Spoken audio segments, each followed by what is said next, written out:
Hey, what's going on, everybody? Swish here. So I'm here at Pokagon State Park, gonna test out the one Tigris Backwoods Bungalow on a quick deploy Ridgeline. So stick with me. So a couple of things about the one Tigris Bungalow. When you see it kind of online, it shows poles with it. Poles don't come with it. This is kind of meant to be a bushcraft type of shelter, so you actually have to find sticks or buy extra poles with it. That's why I decided I wonder what it would be like on a quick deploy Ridgeline instead of finding sticks, you know. And it did okay. I'd be a little nervous in the rain. I hope to test it in the rain. We'll see what happens on that deploy Ridgeline, or see if I can perfect it. But you know, we'll see what happens on that. You're seeing this up front. This is from being here all night already, so I'm just showing you up front that it did okay. Yeah, so when you get it, it does fit pretty good on top of like an Alice pack. So and it's super light. I mean, it's you could toss the tent around. It's really light, so I like the lightweight.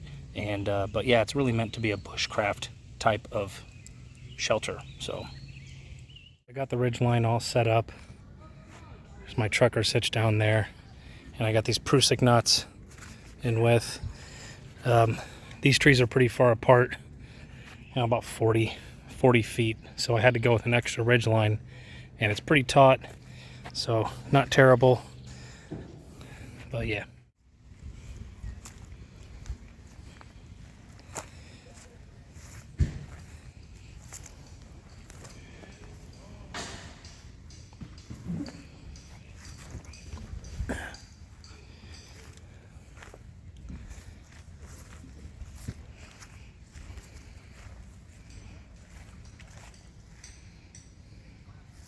So it does sag on the sides, like you can see.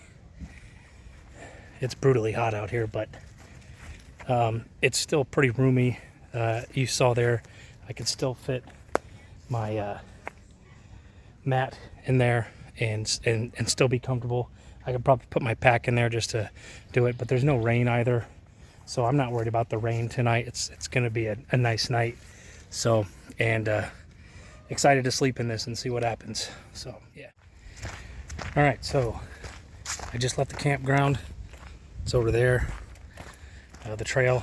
And I'm on the trail on my way to Hell's Point. It's supposed to be a lookout where a glacier used to be. So I was there in the winter when you saw the Hell's Point challenge video. If you guys haven't seen that, go to my YouTube channel, Hell's Point challenge.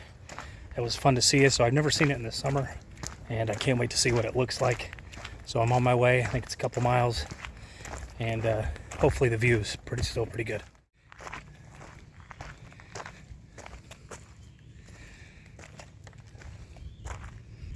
So it's literally impossible to get lost on these trails in Pokagon.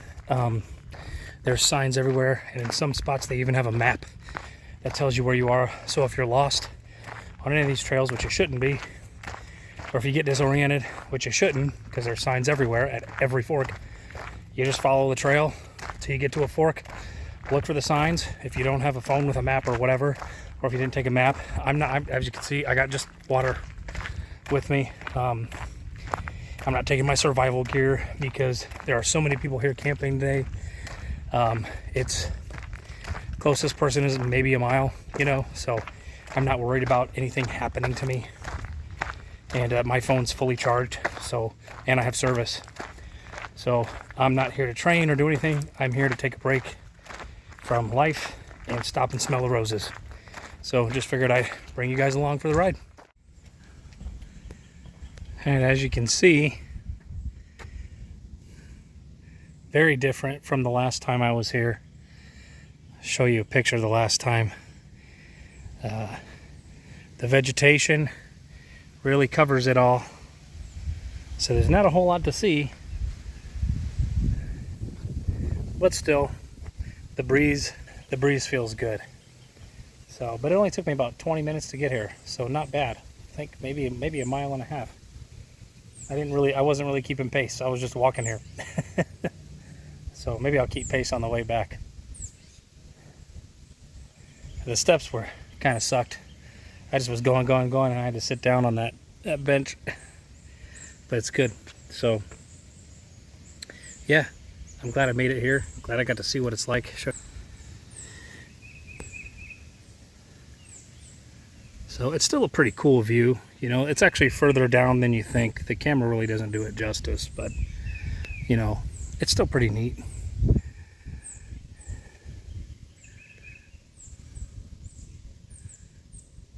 Anyway, cool. Back to the campground, I guess.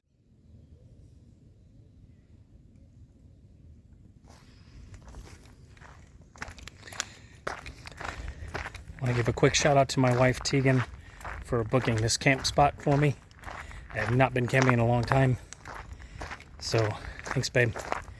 I love you. And for those of you who don't know, yes, everywhere I go, I carve our initials in a tree, on any trail, wherever I can find one.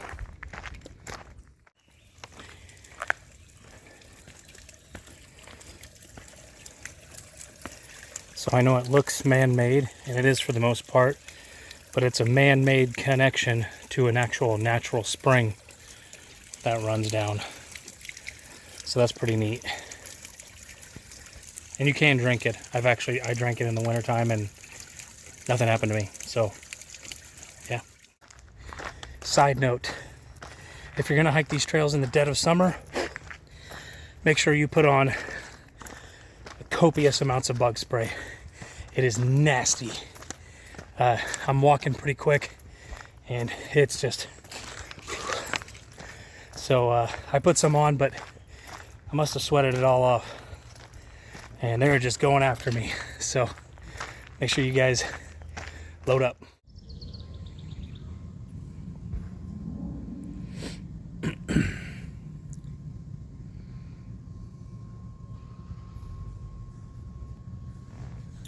So I kind of got this little island to myself, but I'm surrounded by a lot of other people, which is pretty cool. The only downside is if people were on this little section, they're really the campsites are on top of each other. It would probably be cool if you had a big family to reserve these sites together, and then you could have the entire ground, which would be cool. But if you're just here by yourself, I mean, you can see how close the van is to my fire pit and everything. And then literally right here is the next campsite. So not a whole lot of privacy, but it's still peaceful nonetheless. You know, hearing people in the background isn't that bad. So yeah, it's still too hot to start a fire. I'll probably start one when the sun starts going down and it gets a little cooler, and enjoy it then.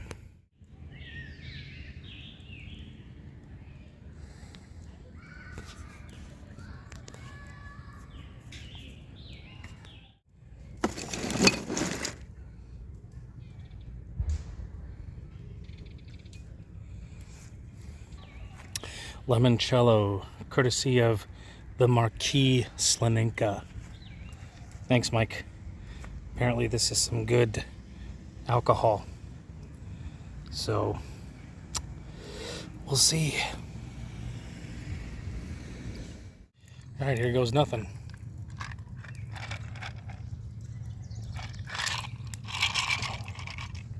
Strong, but good. Yeah, I love this. Thanks, Mike.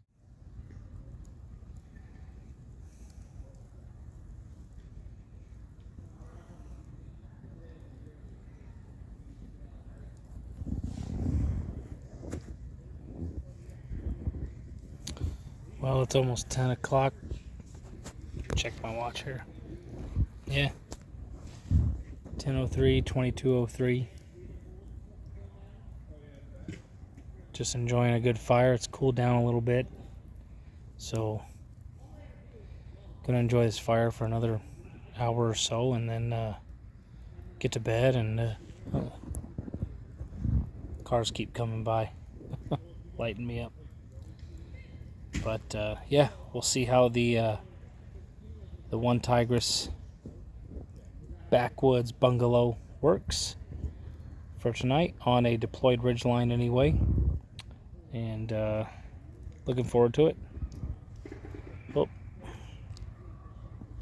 there we go. Oh, too much light. There we go.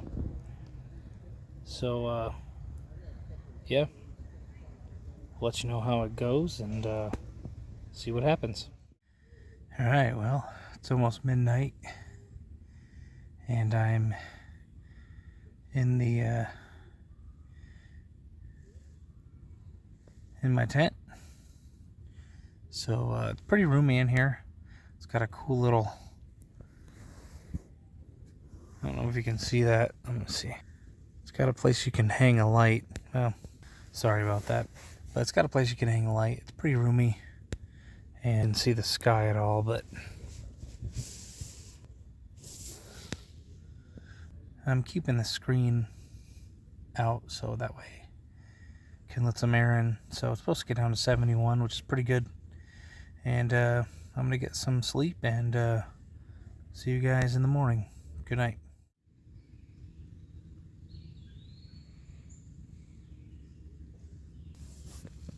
Oh, good morning. Not a bad night's sleep. This mat is pretty good. Yeah, who's it by?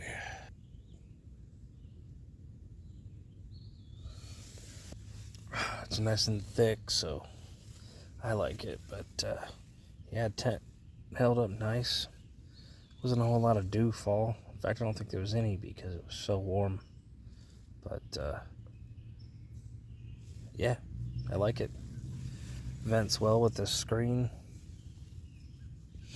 So, and if it were to rain or anything, I can just fold over the flap. That would have been just fine. So, time for some breakfast.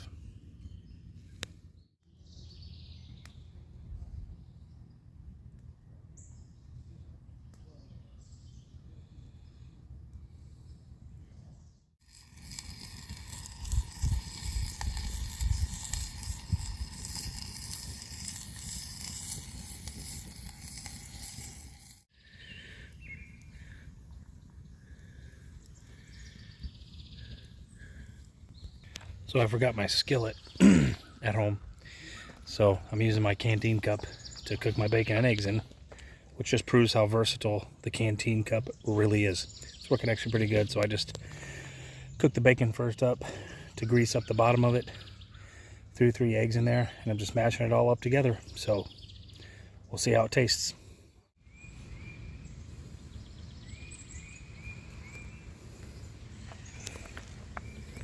All right, so this is the ELE gear. This is the mat that I used. It was super comfortable all night, and I enjoyed it.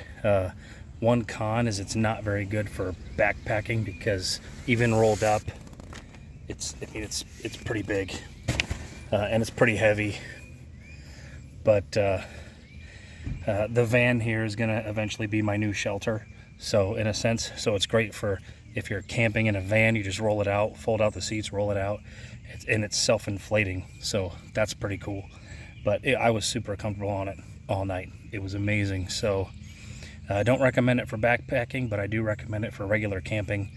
Yeah, it was great. So can't wait to test it out in the winter to see how it. I'm willing to bet that it'll be great for conduction. So yeah, real cool.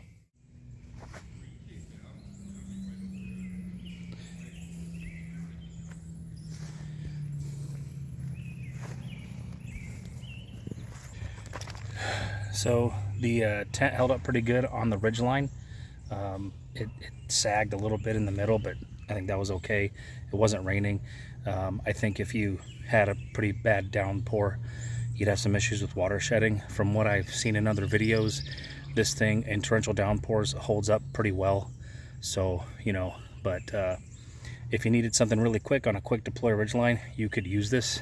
It comes with, I think, 10 of these little, I think they're aluminum stakes, which are pretty cool. That's the other downside to it, is it requires a lot of stakes, even on a deployed ridgeline.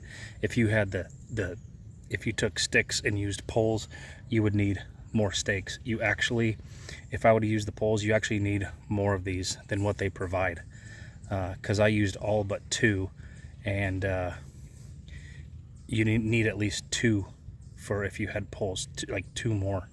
So you'd actually need like 12 to 14 stakes just for this tent alone, which in my opinion is a little ridiculous for one tiny little tent like this.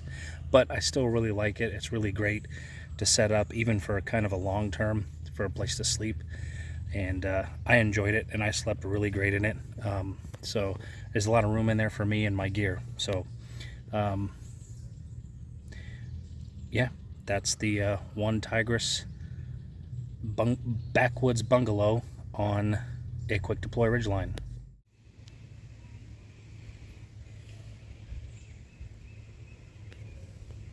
All right, well, I'm all packed up. Everything's in the van, and that pretty much concludes this video. I'm gonna go hit up the beach and see what the rest of Pokagon has to offer. So see you guys next time, and get outside and have a great time. Later.